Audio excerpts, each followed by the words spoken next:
After organizing in 1905, from its first year in competition in 1906 to 1941, the Itasca Ski Club produced 7 members that won a total of 12 national ski jumping championships. These national champions were Olaf Junham, winning Class A in 1907, Barney Riley Junior Class in 1909 and Class B in 1910 and 11, Rolf Mankseth Junior Class in 1923, 24, and 25, Ronald Mankseth Class D in 1927, Gene Wilson Class B in 1936, Roy Laramie Junior Class in 1935 and 37, and Bob Riley Class B in 1941. Also, beginning in 1932, the Itasca Ski and Outing Club had high school age members that won 8 of Minnesota's first 10 state individual ski jumping championships, a remarkable feat for a club located in a small community. Just as the town of Eveleth, Minnesota was known for hockey in the 1930s, Coleraine was known for its ski jumping. By 1941, the club's hill, situated on the shores of Trout Lake and adjacent to residential property, did not allow for the long jumps and challenges that skiers needed to remain competitive. A new hill was planned for the western outskirts of Coleraine, where both Nordic and alpine skiing could take place to accommodate the expanding interest of skiers. No longer would the club have to constantly worry about the thickness of the lake's ice for holding hundreds of spectators' cars during tournaments, and the problems of slush on the outrun brought on by the dynamics of early changing weather conditions. In January of 1940, the club had already leased slightly more than 40 acres of state property and had begun creating ski trails on the new tract of land. The club was now, in 1941, making its first major improvements and physical expansion since 1925. Besides the state lease, the club also had to get a permit from the Canisteo Mining Company as part of the ski trails, and planned ski tow would be on their property. Obert Hansen was again elected president of the club in August of 1941 and would oversee the development of the new ski area. With the conflict in Europe becoming more ominous, the club was saddled with difficulties in obtaining necessary material, including steel. It was decided under the circumstances to move the Trout Lake scaffold rather than to build a totally new one. To help finance the new hill development, the club decided to sell bonds as a money-raising venture. $10 bonds would be sold to club members and the general public. The bonds would yield 5% interest. Paul Moss, a Greenway High School coach, located a 1930 Buick at Paul's Garage in Calumet, which the club bought for $30 for the anticipated ski tow. Moss was also placed in charge of developing a ski patrol, the decision being made on the 1-year anniversary of the notorious winter storm of November 11, 1940. The patrol would be used in case of future storm emergencies. With the jump construction moving along, the club began soliciting possible names for the new winter playground. By the end of December, the reconstructing of the steel scaffold, under the direction of Balkan Mining Company employee Bill Kemp, was close to being finished. The height of the new hill was approximately 160 feet, and with the scaffold on top, the total vertical height was 250 feet. Jumps of 200 feet were now anticipated by expert jumpers. Club finances were becoming critical. The club now had a debt of $1,500. Although the club membership was at 129 members, it was 10 to 15 active members who were driving the effort to get things up and running. Getting members to volunteer for work details and preparation for tournaments was always an ongoing battle. But things were getting done. Even a cut for the planned ski tow, an exciting feature, had been made. With help of heavy equipment furnished by Cleveland Cliffs and the Oliver Mining Companies, nearly 8,000 yards of earth had been removed, and volunteers had cut out miles of cross-country trails. One called Yonder was 3 miles in length. Starting at the fire tower, it worked its way beyond the jump, downward and westward through a state game preserve for over a mile, extending around the Oliver Lake area, often referred to by those who skied there as the Chain of Lakes, and finally overlooked Buckeye Lake. The Itasca Club may have been at a disadvantage with no jump to practice on. However, 1942 began with little snow in the Midwest, limiting practice for other clubs as well. 5 local riders did head for the 42nd Annual Norgie Ski Tourney in Chicago in early January. Gene Wilson and Bob Riley represented the club in Class A, Bill Dzelski and Ed Nyman in Class B, and Lee Wadle in Class C. In February, the Nationals were held in Duluth, and Rolf Mankseth, still jumping and still very active in the club, took third in the senior class. On February 2nd, 1942, it was announced that the scaffold and landing were finally ready to ride. Still, with little snow on the ground, the club's first tournament on the new hill was set for March 1st. 1 week before the tourney, Bob Riley had the honor of breaking trail on the new slide for its grand opening, followed by Donald Erickson and Ed Nyman. 132 truckloads of snow had to be hauled in for the tournament the next Sunday. Admission for adults would be 75 cents and 25 cents for students. Despite the lack of snow for practice, Itasca Ski and Outing members took all the top honors in front of 1,500 spectators. Gene Wilson set the official hill record of 180 feet. By winning the tournament, he also took the Minnesota State Class A champion title for a second year in a row. Bob Riley came in second, with Ed Nyman taking Class B and Bill Dzelski 1/2 point behind. Lee Wadle Jr. topped Class C, and Rolf Mankseth won the senior division. It was also announced during the tournament Stanley Fremont's suggestion of Itasca Ski Bowl would be the facility's new name. With all bills paid up except for a small amount of labor, the club was pleased to end up with a profit of $502, putting them in the clear. By the close of the 1942 season, the reality of the world events took their toll on the Itasca Ski and Outing Club skiers. With members off to war, numbers of riders for the club diminished. In fact, the phenomenon was national, with many clubs barely hanging on and many tournaments canceled until war's end. The Itasca Club would not hold another annual tournament until 1947. Bob Riley and Bill Dzelski were in the Navy in the Pacific.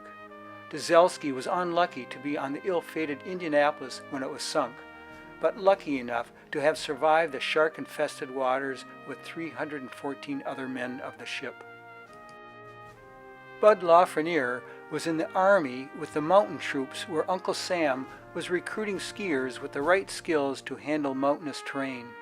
Although he had left Coleraine for Michigan, Roy Laramie, who was a Navy Seabee, was recruited to represent the Navy in the Central Ski Association Championships in Michigan before being sent to the Pacific. Although the club lost many of its best skiers during the war years, they still had one of their best, as Gene Wilson had a deferment from the service to take care of his blind wife, Wally. Wilson and Ed Nyman were invited by the Norgie Ski Club to ski in their Chicago tournament in January of 1944. Wilson and Nyman were surprised to find they would be skiing in a ballpark. Because of the Norgie Club's Fox River Grove slide being 38 miles out of town and problems with transportation facilities, the club decided to bring the tournament into town. They leased the old Chicago Times slide, which had in the 1930s been used in Soldiers Field, and rebuilt it in the grandstands of the Cubs Wrigley Field. Wilson and Nyman just barely missed out on first place in their respective classes in the contest. However, Wilson did take away the silver Norwegian National League trophy, which was for the most graceful rider. Wilson, who had won many trophies in his career at this point, considered this one of his finest prizes. The winner of Class A in the tourney was Toger Tokel, a nationally known skier who was skiing for the Army. Tragically, the following year, Tokel would be killed in action in Italy. Tokel and Wilson had competed many times, and the two had jumped together as a twin jump, shown here at Duluth's 19th Annual Invitational. The following year, in January of 1945, Wilson began jumping for the Norge Ski Club. In front of 15,000 spectators, he took first place at their 28th annual event. The Chicago Daily, in reporting on the tournament, said that Wilson was, quote, regarded by many critics as the best of the American-born skiers, unquote. But during the war, the club skied on, and senior members groomed its younger members in the Itasca Junior Ski Club. Beginning in 1943, and coached by Tony Lafreniere, the club used their 3rd edition hill for both practice and tournaments. With an official record of 55 feet held by Harold Hansen, the slide had had 60-foot jumps made from it. The editor of the Itasca Iron News, Lauren Lamon, offered $1 to anyone who could break Hansen's record during their 1943 tournament. Even in 1942, IS&O's junior jumpers at Greenway won the Team State High School tournament in jumping. A member of that team, Lee Wadle Jr., standing on the far left, won the State High School Individual Ski Jumping Championship a year later in '43, continuing the club's domination of that title. By 1945, the juniors had built a new jump in 3rd edition. Some of the club's juniors are listed in this article as to who would compete in the juniors' first tournament in 1945 after a lull of 2 years. In their tournament of that year, the winners were Ray Haverkost, Junior Class A, Dick DeMars, Class B, and Jean Lafreniere, Class C. In 1947, with the war over, the Itasca Skiing Outing Club was regrouping with the return of many veterans, including Bob Riley, Bill Dzelski, and Don Erickson. Although instructing Itasca's youth, Gene Wilson was still skiing for the Norge Club of Chicago. Also, the club's juniors were adding to the club's renewed excitement. Ray Haverkost continued the club's winning tradition by capturing the 1947 Minnesota State's Individual High School Ski Jumping Championship. He was also chosen as the most graceful skier.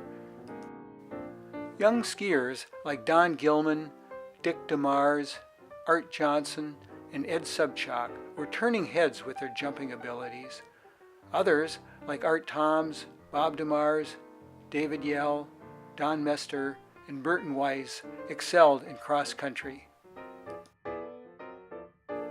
The big event of the year, though, was reincarnating the club's annual tournament, not held since 1942. Although the preparation wasn't up to snuff of the previous tournaments, the contest still drew between 3,000 and 4,000 spectators. More than 100 of the best riders of the country showed up to perform, representing 20 different clubs of the Midwest. After the hill captain for the day, Bob Riley, made a trial jump of 187 feet to open the tournament, it was determined for safety reasons to remove 2 feet from the takeoff as the slide was too fast for the conditions. Gene Wilson, skiing for the Norge Club of Chicago, won the tournament with a jump of 191 feet. He was also judged the most graceful rider in Class A. The new high school star, Ray Haverkost, took first in Class C. The senior class only had 4 entries, 2 being from Itasca, Mickey Secker and Rolf Mankseth, with Secker taking the title.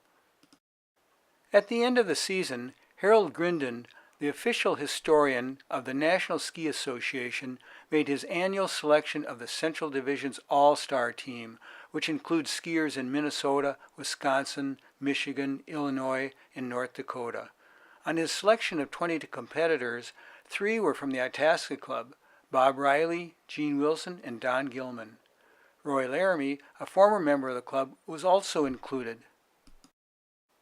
By this time, besides Toger Tokel, Wilson and Riley had competed and would continue to compete with all the nation's top skiers, including Art Devlin, Joe Peralt, Billy Olson, Sverre Fredheim, and the Beitela brothers, Ralph, Roy, and Walt.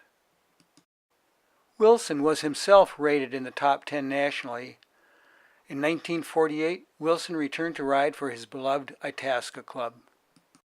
Its plans on hold because of the war, the club began in the summer of '47 discussing a resurrection of its plans for the new winter playground, which never got far prior to the war.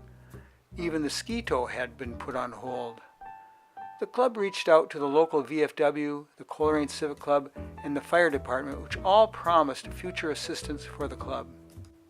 Later, in 1948, under the direction of Hugh Leach, a Cleveland Cliffs mining engineer and superintendent, blueprints for slalom and downhill trails and other recreational possibilities, including the ski tow, were presented to their new partners. In preparation for the 1948 annual tournament, the manager of Mesabi Aviation's airport in Coleraine, Gordy Newstrom, would organize a breakfast fly-in for the Minnesota Aviation Trades Association. The Coleraine Civic Club now offered to take over ticket sales and parking, and the fire department the concessions. Despite a heavy snowstorm just prior to the meet, the 1948 Coleraine tourney was considered very successful. Without the traffic and parking problems of the previous year, the event attracted 5,000 spectators, showing that the sport of ski jumping was still a major draw for entertainment. In March of 1948, Buck Erickson, a sports writer for the Iron Mountain News in Michigan, lashed out at the 1948 Olympic Selection Committee with a blistering article. The controversy was the selection of Art Devlin over Gene Wilson as the sixth member of the Olympic team. By performance in the 1947 tryouts, Wilson had qualified with jumps of 249 and 250 feet to be part of the team. But the committee chose to replace him with Devlin of Lake Placid, who did not participate in the tryouts because of an injury several months earlier. The author and others were livid that Wilson had been unfairly passed over, stating Wilson had the most impressive career record of placing first 30 times, second 25 times, and third 13 times to finish in the top 3 positions in 68 of 78 meets, and already in 1948 had 2 firsts and 2 seconds to demonstrate he was still at the top of his game. Wilson's career accomplishments were truly impressive, and continuing, he would go on to be selected captain of the ski team representing the U.S. in the Federation of International Skiing during its first year in 1950. In 1981, he would be inducted into the National Ski Association Hall of Fame, and in 2007 into the American Ski Jumping Hall of Fame. Some of the notables of the club driving the winter playground movement forward during the late 40s and through the early 50s were Tony Lafreniere, Hugh Leach, Art Nyman, Stanley Fremont, Edgar Mullins, Rolf Mankseth, and Paul Laramie. In '49, the majority of the club favored clearing slopes rather than just cutting trails in the designated downhill area. This was especially urged by Ray Nyman, the Greenway High School coach.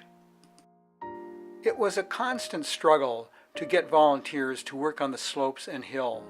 Threats were frequently made to disallow skiers to ride in tournaments unless they volunteered to work on the development of the hill. Hugh Leach stands out as the club's visionary and had the clout with Cleveland Cliffs to get their aid in the project. Art Nyman was another leader, particularly with his hands-on mechanical know-how and ability to organize work agendas. Without his efforts, they would probably never have gotten the ski tow up and running, as he was the key to that project, besides other improvements on the slopes and jump. Also, in 1949, the club decided to create a ski school for local children using property of the Oliver Iron Mining Company. A jump was made of snow, and it became known as Oliver Office Hill. The Oliver office basement served as a warming house for the kids, sometimes as many as 100. Here, Gene Wilson gives some kids a demonstration of proper technique at Office Hill. Gary Johnson jumps as a young Sally Mielsness to his left watches. Sally beat out Gary and Jerry Drews for the children's Class C title, which was children up to 8 years of age. And to show it wasn't a fluke of her win over the boys, she repeated the feat in 1950. One must note and remember, however, children in the Mielsness family were born with skis on their feet. Sally Mielsness, Gary Johnson, and Jerry Drews were rewarded for their season's efforts by being selected to open the ceremonies of the 1949 annual tournament by riding down the Jumps Landing. That year, the total audience grew to 6,000. Now in Class B, Ray Haverkos took top honors in that class. By February of 1950, they had the tow running using an old fire engine for the tow's power. One wonders what happened to the old Buick purchased years earlier for that purpose. Although the 1950 tournament attracted big names in the sport of ski jumping, with both national champions and Olympic skiers participating, the attendance at the event dropped to about 2,500 people. In 1951, the champion skiers were back at the club's annual tournament, including Roy Laramie, who was now living in St. Cloud and skiing for the Itasca Ski and Outing Club again. However, the spectator numbers continue to drop, now between 1,500 and 2,000.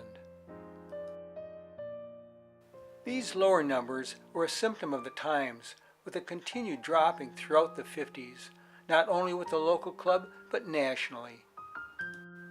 With the senior members of the club also declining, the club realized the importance of continually working with the local youth to keep the sport alive, and in 1951 the junior club looked strong. This 1951 photo shows some of the junior skiers at the time: Bob Stowe, Jerry Lothrop, Tony Lafreniere, the club director, John Lothrop, Bruce Mankseth, Dave Kangas, Kurt Mankseth, Jerry Drews, Gary Johnson, Orrin Mankseth, Boyd Mankseth, Conrad Mankseth, George Stowe, Bud Johnson, Gene Lafreniere, and Rolf Mankseth, instructor. One should note there are 5 grandchildren and 1 son of the club's patriarch, Ole Mankseth, participating in the club at this time. The club's members were performing well, as junior members on the Greenway High School ski team took 3rd in the state tournament. This time around, all venues of skiing applied, and skiers had to be proficient in all aspects of skiing. Members of the team were Lauren Johnson, who placed in jumping and cross country, Ray Castellano in slalom and cross country, Ed Subchak in slalom, jumping, and cross country, and Conrad Mankseth, who placed in jumping, all with high enough numbers to place the team in 3rd. Their coach was Ray Nyman. In 1953, Conrad Mankseth and Bob Riley were chosen to represent the club at the Dalton, Minnesota tournament. Bob Riley, now in the senior class, won that division, while young Connie took the Class C title. But in the early 50s, Polly Larmy and who else? My dad, of course, and others that were running the ski club. We'd go on trips every Saturday and Sunday. In Minnesota, and up here alone, there was Hoyt Lakes, Virginia, Ely, Hibbing, Coleraine, Grand Rapids, Deer River. All had ski jumps. Then you go down to Dalton, Minnesota, Glenwood, Minnesota, Minneapolis, St. Paul, Duluth, of course, had Fond du Lac and Chester Bowl. Some tournaments coincided with others. I don't know, Polly Larmy say, well, we're going here this weekend. And in Wisconsin, Iola, Menominee, Eau Claire, Westby, Fox River Grove, Illinois. Every weekend we were gone skiing, and it was the greatest time of my life, I'll tell you. We'd be in school in the wintertime once it get dark about 5 o'clock, 4:30. We'd get out at 3 or 10 to 3, come up here, take 4 or 5 rides as quick as you could every day. Edward, Lauren Johnson, Donnie Gilman, Ray Haverkos, Toad DeMars, David Anderson. Oh yeah, my Uncle Harold Melissus and Arvid. 50s, it was just go, go, go every weekend. And when I started, it was my Uncle Harold and my dad. And that little hill we were talking about over here, the little slide they called it, I don't know, I'm 4, 5, 6 years old. My dad said, "You gonna go?" Huh? Looking, gave me a push, and away I went. I don't know what happened. But I want to tell you one story about Iron Mountain, Michigan, Pine Mountain. It's a big hill. I got up to the top, Eddie was there, and Dick Hughes from Grand Rapids, David Anderson and I don't know, we're 14 or 15 years old. Who's gonna go first? We're looking down this big hill. Dick Hughes flips a coin, call it. I called heads, I won it, I said, "David, you go first." So David goes down and he don't come out the bottom. Major mistake on my part. Now I wasn't scared before, now I'm terrified. But I went down and I don't even know if I got out of the crouch. That was probably the biggest hill I ever rode till I went to Steamboat Springs or Bear Mountain, New York, or Berlin, New Hampshire. I mean, we had banquets like at Oddfellows Hall in Coleraine. Go up there and you'd eat, and they had this one Frenchman, I can't think of his name, came down from Canada, and he'd sing songs and just fun. It was just ski jumping in Coleraine. Just a great time.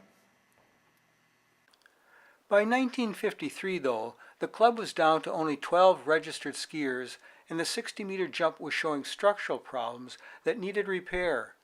In 1954, the club decided they had to concentrate on the downhill recreation area and building a jump for the juniors. A lot of work needed to be done, with fewer and fewer members to contribute. But work on the slopes continued with some dedicated workers, including Ed and Richard Subchak and Kurt Mankseth, among others, clearing more areas. The improved and new slopes started to change the interest in skiing from primarily jumping in the community to downhill skiing. This affected the nature of the club as well. Jumpers learned early on if they wanted to ski, they had to do a lot of their own physical labor to ready the jump and landing for use before they could ski. This wasn't necessarily so with new skiers attracted to downhill skiing. Instead of becoming members of the club with all the work involved, they could just pay their 25 cents for the tow and ride the slopes. Although the club's improvements to their new ski playground brought in more skiers, and now with as many girls as boys, it did not necessarily bring in proportionally more working members to the club, creating even more work for the few club members that remained. When we started this hill here, it was going to be a downhill and a ski jump, but they started, and Hugh Leach, he was Superintendent Cliff. He went on to Pittsburgh and became moved up the ladder. He was living in Marble, and he ran Cliff then. But we brushed the hill. We started brushing here, and the hill used to be called Yonder and Half Mile, and it came down through here. They called it, for some reason, they called it Half Mile. So anyway, we start cleaning it off, and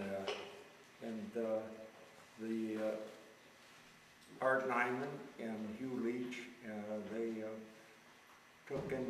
they made the pulleys for the rope, and so when we finally got it started here, there was no such thing as a downhill slalom course.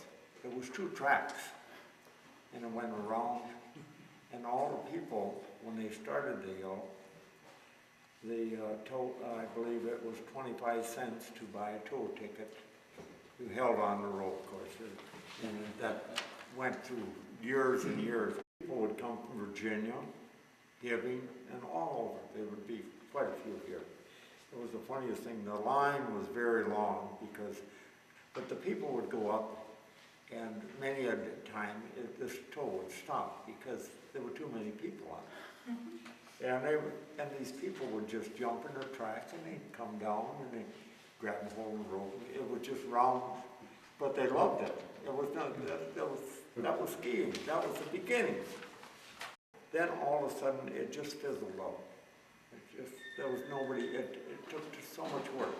Mm-hmm. And then later on, I don't know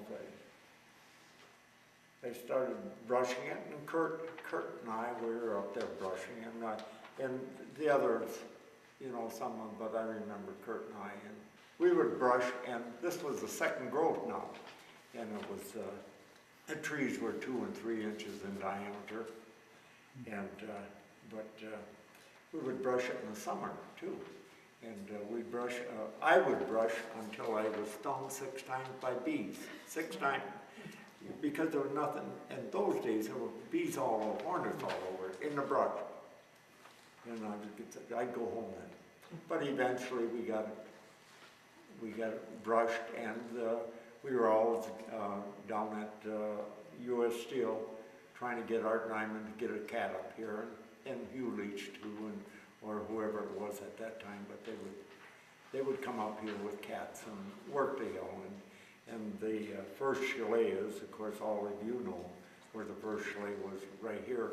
It was the old railroad bunkhouse from Bovee. I ran the club up here before Polly did. When I quit, Polly took over. I had it for 2 or 3 years, but then I was going to college, and I didn't have time for it. It was a tough time for the club. Even with greater interest in recreational skiing, there was competition for entertainment and recreation. TV was new, with more and more homes acquiring them to have in-house entertainment. And hockey, already popular in the neighboring town of Taconite and in Eveleth, was capturing the imagination of the community's youth. Kai Johnson started up a city youth hockey team during the winter of 52-53, drawing players from the Itasca Ski Club. One lad, Jerry Drews, continued to do both, which was the exception. When the high school formed a team in the late 50s, the downward spiral of competitive jumping increased. I think it was dying out or struggling. Is I won the tournament in '67, and I got a clip about this big in the paper, and the hockey team was down at the state tournament. So where are all the best athletes going to be for the next 2 or 3 years, 3 or 4 years? And we were going through some pretty high-named coaches at that time in hockey, so that was the big push. So here's a kid who's in elementary school, or looking at hockey or ski jumping. We still had some darn good ski jumpers at that time too. So I mean, we were out there and we were getting our names in the paper. But for me, that was what we were swimming upstream big time in the mid to late 60s, and it really didn't get any better. There were 4 classes in the junior, class 1, 2, 3, 4, and they were in 2-year blocks. 18 and 17-year-olds was class 1, 16 and 15-year-olds was class 2, and it would go down from there.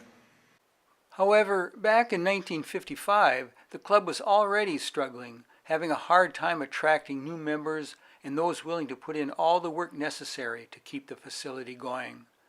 But the seniors of the club realized the importance of the club's future was dependent on its junior members, and the building of a junior 30-meter jump moved forward. It would be located just west of the club's now deteriorating 60-meter jump. On March 1st, 1956, the junior club held its first tournament on the new jump. Since the junior club was not yet a member of the Central U.S. Ski Association, the tournament was not an official one. Junior skiers were from Deer River, Grand Rapids, Hibbing, Duluth, Bovee, Coleraine, and the Midway Trout Lake area. Traditional classes of A, B, and C were replaced with Classes 1, 2, and 3. Jim Cavalier of Hibbing won Class 1, Kurt Mankseth of Itasca Ski and Outing topped Class 2, and Mike Enich of Hibbing took Class 3. Because of the condition of the 60-meter jump, the 1956 annual club tourney had to be held on the new junior jump. Gradually, each year, with more and more brushing and clearing, the downhill expansion improved, and in 1957, still under the management of Ed Subchak, the recreational complex was named Mount Itasca. 200 skiers and some tobogganers used Mount Itasca slopes on February 24, 1957. Inversely, by 1959, the senior club only had a half dozen skiers. The success of alpine skiing was dragging down interest in Nordic skiing, and the club's work-weary members with it.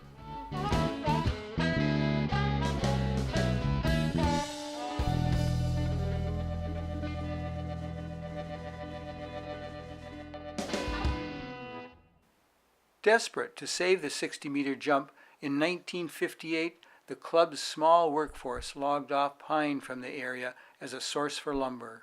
Dad Lamon, the local paper's editor, said a fairly new resident to Coleraine, Ed Hirschbach, shown in the middle with a long pole, was the only expert woodsman present.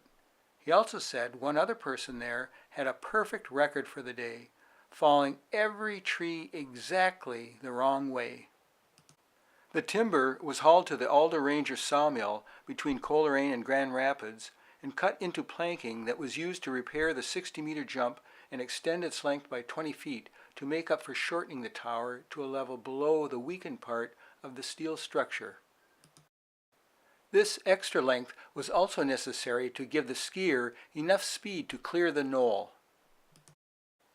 After Ed Subchak left his management position to go to college, Paul Laramie, who had been acting as the club secretary and junior club instructor, took over management of Mount Itasca with the assistance of his wife June and frequently his children. Laramie managed the facility all through the 60s until the early 1970s.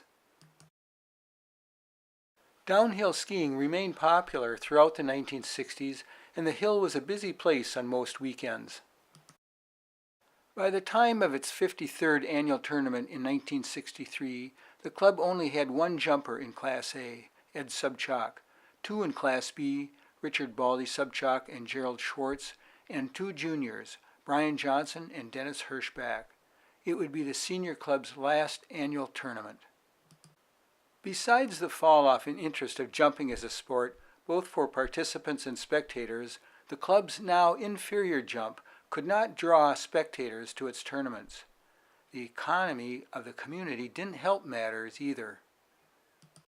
Just to get back to the demise of ski jumping, if you might say, in the 50s, I moved to Coleraine from Taconite in 1950, it was December, and at that time there was 4 restaurants, 3 grocery stores, a clothing store, a variety store, a hardware store, a sporting goods store, and they had a very, very active city club.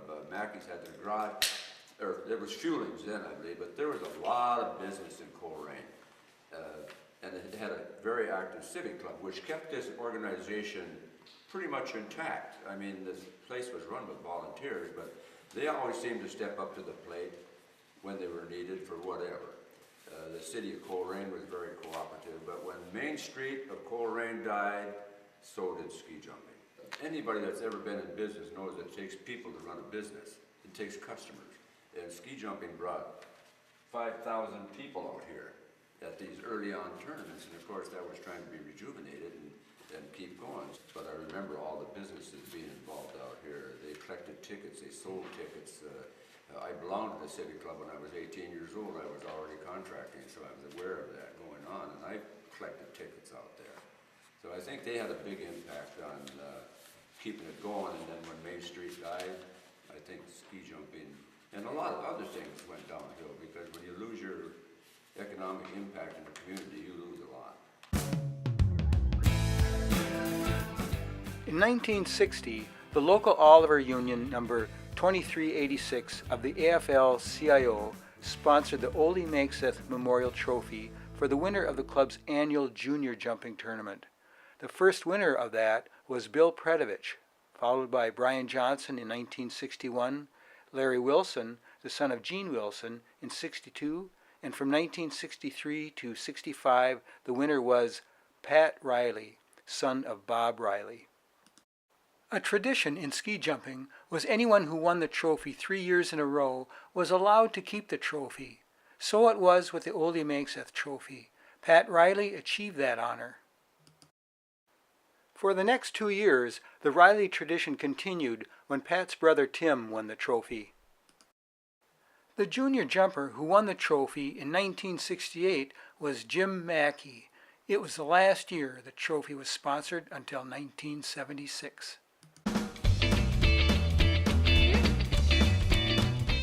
In 1972, when trying to revive the jumping aspect of the club, members decided to hold its first senior tournament in 9 years on the old scaffold.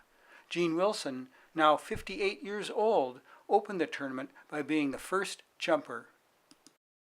That same year, with Paul Laramie bowing out of the management of Mount Itasca, a reorganizational meeting was held in September to elect new officers. Jack Shoemaker was elected president, Nelson Fretz vice president, Paul Laramie secretary, and John Stangl treasurer. Cliff Mackey and Bob Riley, along with 3 of the officers, made up the board of directors. However, with the jumping facilities deteriorating rapidly, the juniors' wooden 30-meter jump, shown here in earlier years, had to be torn down. Even so, in 1972, their primary objective was to build a new 35-meter jump on the same site. Planning began immediately. The next year, in 73, they tried another senior tournament on the aging 55-meter jump. For the 73-74 season, Nelson Fretz, the high school ski coach at the time, became the new president and took over management of the facility. With few senior members left, Fretz turned his attention to the club's youngest members interested in the hill. He repackaged the idea of the club's original vision of a winter playground as something new for the complex, with active alpine and Nordic aspects and new jumps for the facility, and sold this vision to the youngsters. They bought into the idea with a vengeance, and planning continued on the 35-meter jump. Although it would be years before the new jump would be realized, the kids took on rejuvenating the alpine area immediately. Some of those gung-ho kids were Larry Mackey, Bob Patnod, Jim Mackey, Terry Stockwell, Doug Mackey, and others like Lee LaRock, Tom Legary, and Jerry Danielson. When a very young Doug Mackey, now the club's treasurer, showed up at Paul Laramie's house asking for the club's checkbook, he was met with a strong reluctance to do so. It seemed comparable to turning over all your household finances to your teenage son. Doug Mackey quickly took over management of the downhill area. Although Fretz soon left the community, the club was able to purchase a new Ranger tracked vehicle to use for grooming the slopes. Outdoor lights were found and wired to illuminate the slopes for night skiing, and the new youthful management piped rock music over the hills. With downhill skiing becoming more and more popular locally, with 2 other ski hills in the area, Sugar Hills in Grand Rapids and Quadna Mountain in Hill City, the changes at Mount Itasca began to draw in the local youth in large numbers, especially because of the low cost to ski there. But then again, because all the facilities at Mount Itasca were run by volunteers, they could keep the fees economical. But conveyance up the hill was a tow rope, not a lift. Jim Mackey, the last winner of the Oldie Manxeth Trophy in 1968, continued to compete. However, because the Itasca Club's jumping facilities were both obsolete and deteriorating in the early 70s, Mackey began jumping and practicing with the Duluth Ski Club. By 1975, Mackey had been doing incredibly well in the sport. After his great showings at the North American Ski Fly Tournament at Copper Peak, Michigan, and later at Westby, Wisconsin, he had been selected to be a member of the U.S. ski team. From that team, he was chosen to represent the United States in jumping competition at the 1976 Olympics in Innsbruck, Austria.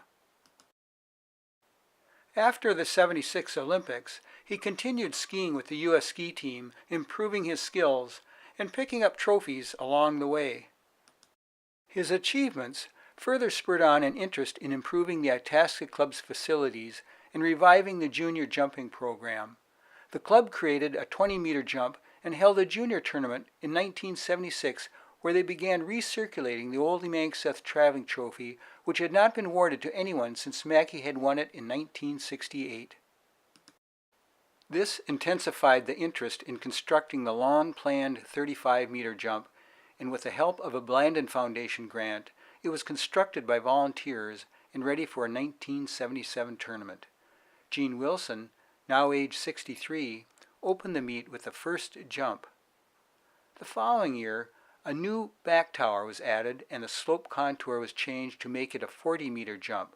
With its improved status, a senior tournament was held on it, and it was dedicated Wilson Hill in honor of Gene Wilson.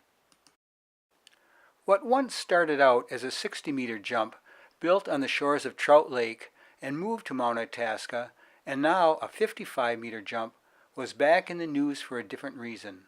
Announced as condemned in 1977, it was torn down on September 27, 1978. How the size of jumps can be changed and are determined can be confusing. Doug Mackey explains. The distance on a ski jump, how it's measured is on a 40-meter jump. It is determined by the distance from the takeoff to the K point on the hill, and the K point is where the steep part of the landing starts to curve out. The steep part ends. That is a K point. So on a 40-meter jump, you can fly 40 meters to where the landing starts curving out. And if you go past 40 meters, your landing isn't as steep, and the chance of injury from landing too hard is greater. So on a 120-meter jump, it's 120 meters from the takeoff to K point where the landing starts curving out. And they determine the speed off the end of the takeoff also. The speed will determine how far you can go down the hill. And the speed is controlled in a tournament. The speed is controlled by a competition jury by the starting gates on top of the in-run.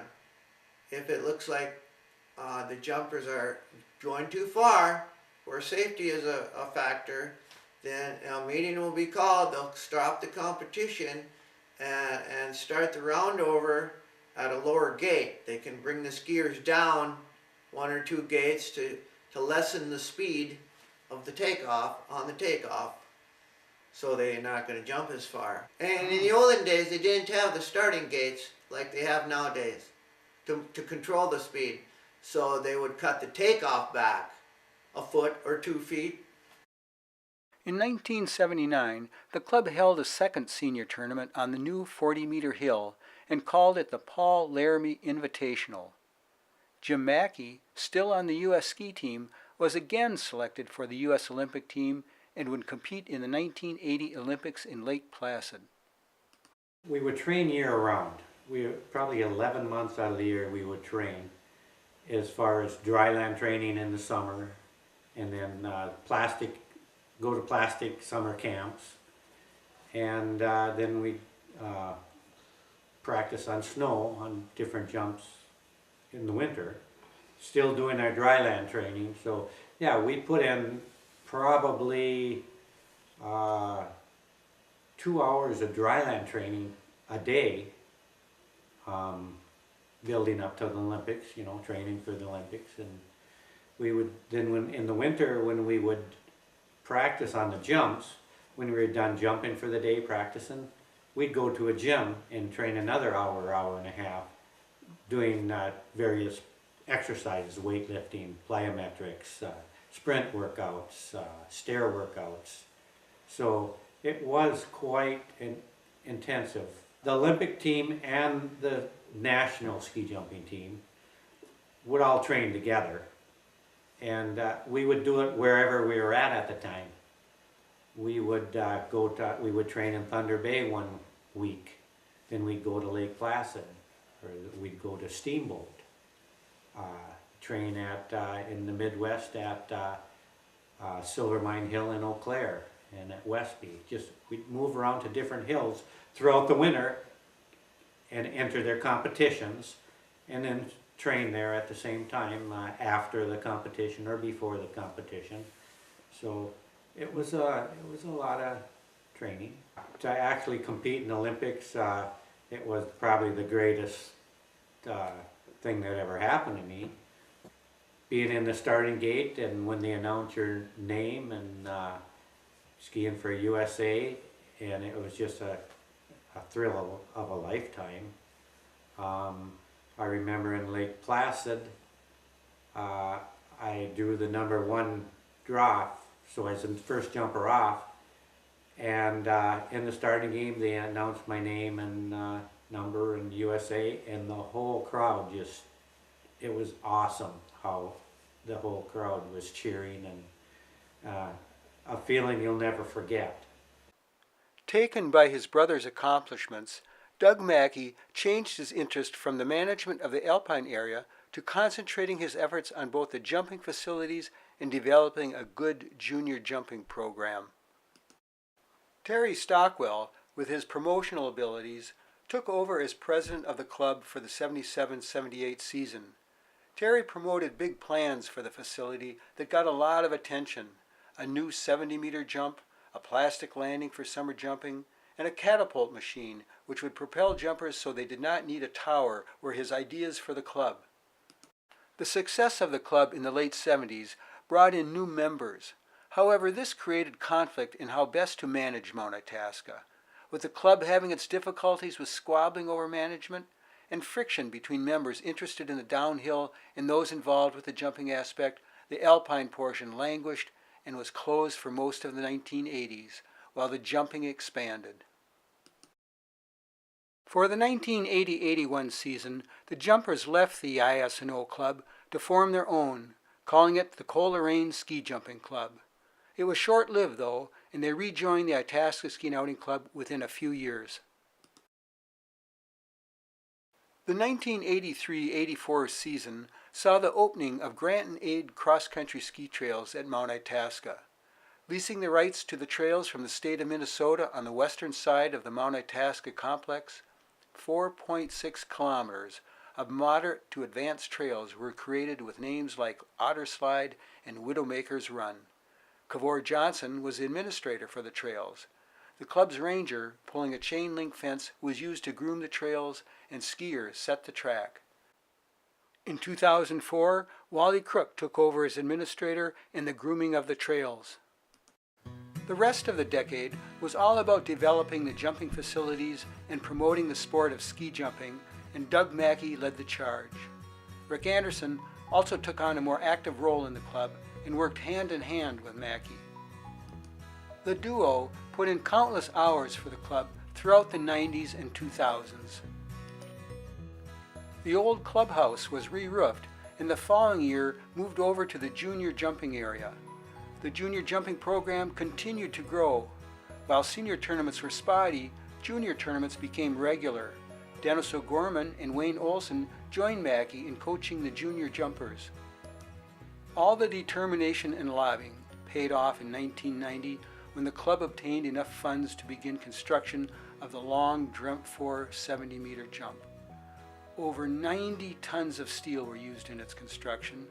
The jump was dedicated as the Ole Makeseth Memorial Hill.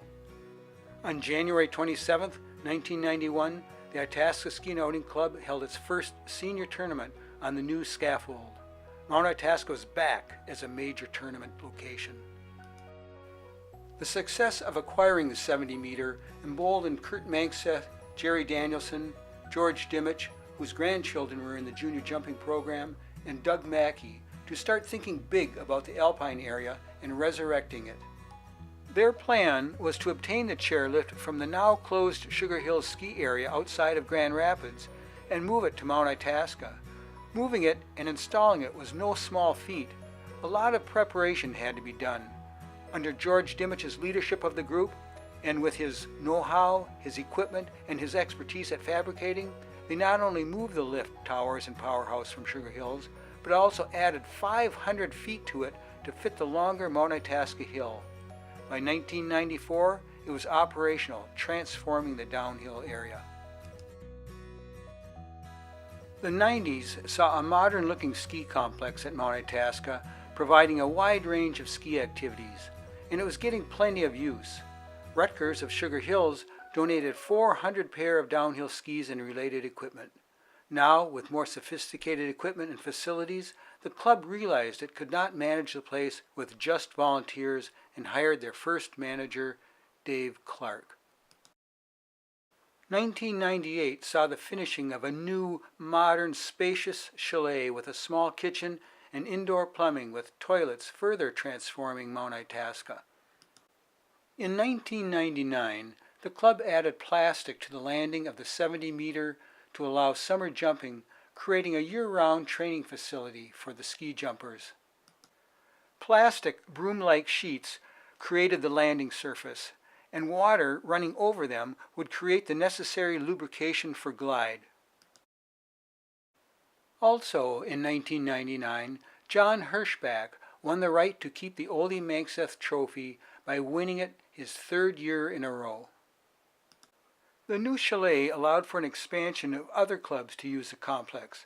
For the 99-2000 season, in cooperation with ISNO, the local Minnesota Youth Ski League, or MYSL, chapter started their program utilizing the Grant and Aid trails in the old Itasca clubhouse.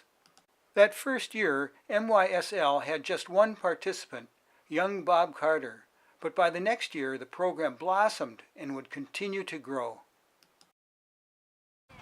That same year, in 2001, the Mount Itasca Biathlon Association became part of the Mount Itasca complex when they developed a shooting range and cross-country ski trails just east of the downhill area, which tied into the Grant and Aid's Bittersweet Loop at the top of the hill, connecting the two cross-country ski systems. The 2004 season displayed a lot of skiing activity at Mount Itasca, and further improvements were yet to come. Although there were conflicts and problems between the different clubs and personalities sharing the grounds and equipment, there was enough common purpose to propel the complex into a first-class ski area. The dream that started even before 1940 had now reached its own reality, a modern community ski complex providing a winter playground for the youth and citizens of the area, and a venue to compete at the highest level in winter sports. John C. Greenway and the Itasca Ski Club's early pioneers most likely would not have imagined what they started back in 1905 and how it would have evolved after 99 years. However, it did not come easy. Although some financial grants would propel the facility into the modern era, it was the club's volunteers and dedicated visionary leaders over that century of time that really made it happen.